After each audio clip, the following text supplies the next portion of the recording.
আজ বানাবো শোল মাছ দিয়ে কচি কুমড়োর ঝোল। নমস্কার, আমি সঙ্গীতাস কিচেনের আরও একটা সুন্দর রেসিপি নিয়ে হাজির হয়ে গেলাম তোমাদের সামনে। সঙ্গীতাস কিচেনে কিন্তু বেশিরভাগ সময়টাই হয়ে থাকে গ্রাম বাংলার কিছু সুন্দর সুন্দর রেসিপি। চলো সেরকমই গ্রাম বাংলার আরও একটি সুন্দর রেসিপি নিয়ে আজকে আবারও তোমাদের সামনে হাজির হয়ে গেলাম।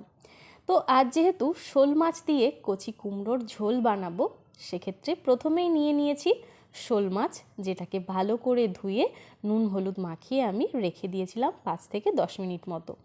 এবার নিয়েছি একটা কচি কুমড়ো।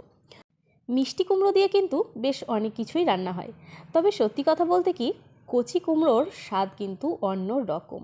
এই কচি কুমড়োকে যদি সবজি হিসাবে রান্না করা হয় তা দারুণ খেতে লাগে। তো কচি কুমড়োটাকে ছোট ছোট এবং একটু পাতলা করে কেটে নিয়েছি। সাথে অবশ্যই নিয়েছি অল্প পরিমাণ আলুটাকেও চেষ্টা করেছি অল্প একটু ছোট ছোট করে কাটতে। এবার কড়াইতে দিয়ে দেব বেশ খানিকটা পরিমাণ তেল। সর্ষের তেলেই পুরো রান্নাটা হবে, তো এই কারণেই মাছগুলোকে কিন্তু তেলের মধ্যে দিয়ে দিচ্ছি। মাছ ভাজার সময় অবশ্যই খেয়াল রাখবে তেলটা যেন খুব ভালো করে গরম হয়ে যায়। কড়াইটাকে প্রথমে খুব ভালো করে গরম করে তারপর তেলটা দেওয়ার চেষ্টা করবে, তাহলে কিন্তু মাছগুলো কোনোভাবেই ভেঙে যাবে না বা একটা আর একটার সাথে লেগে যাবে না।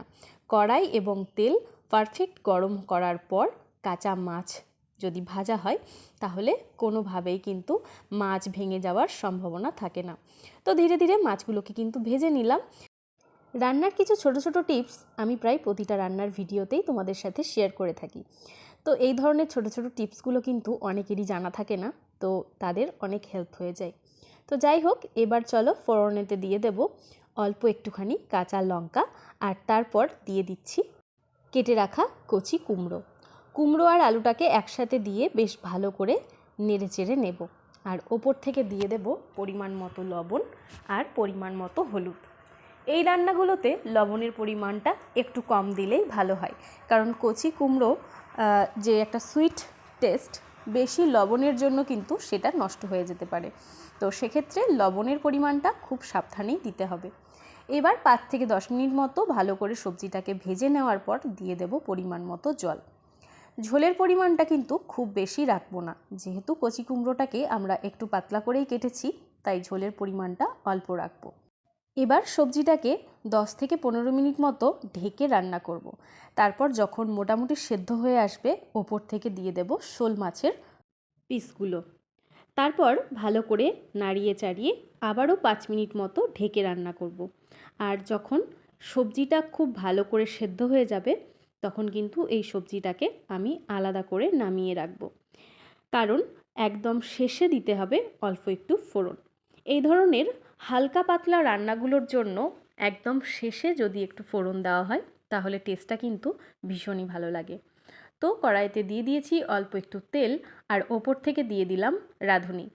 আমি এখানে রাঁধুনি দিচ্ছি, এটাতে কিন্তু অনেকে কালো জিরেও দিয়ে থাকে। তো রাঁধুনি দিলেও কিন্তু টেস্টটা খুবই ভালো লাগে। গরম তেলের মধ্যে রাঁধুনিটাকে ভালো করে ভেজে ওপর থেকে দিয়ে দেব সেদ্ধ করে রাখা শোল মাছ আর কচি কুমড়োর ঝোল। এবার ভালো করে নাড়িয়ে নিলেই একদম রেডি হয়ে যাবে আমাদের এই শোল মাছ দিয়ে কচি কুমড়োর ঝোল। ভীষণই হেলদি এবং খুব টেস্টিও। আজকের দিনে দাঁড়িয়ে চিকেন, মাটন বা এই ধরনের স্পাইসি ফুড আমরা খুব বেশি খেয়ে থাকি। তো নিত্য দিনের জন্য এরকম হালকা পাতলা রান্না কিন্তু আমাদের ভীষণ প্রয়োজন, কারণ মনকে ভালো রাখার জন্য স্পাইসি ফুডটা যেরকম ভীষণ প্রয়োজন, ঠিক সেরকমই নিত্য দিনের জন্য এবং শরীর ও স্বাস্থ্যের জন্যও কিন্তু এই ধরনের হালকা পাতলা রেসিপিগুলো আমাদের ভীষণ প্রয়োজন। যাই হোক, আজকের রেসিপিটা কেমন লাগলো কমেন্টে জানাতে ভুলো না। সবাই ভালো থেকো, সুস্থ থেকো, দেখা হবে আবার নতুন কোনো রেসিপির সাথে। আর ভিডিওটা যদি তোমাদের ভালো লেগে থাকে অবশ্যই একটা লাইক দিয়ে যেও, আর শেয়ার করে নিও তোমার পরিবারের সদস্যদের সাথে। আজকের মতো আসি, দেখা হবে আবার নতুন কোনো ভিডিওতে।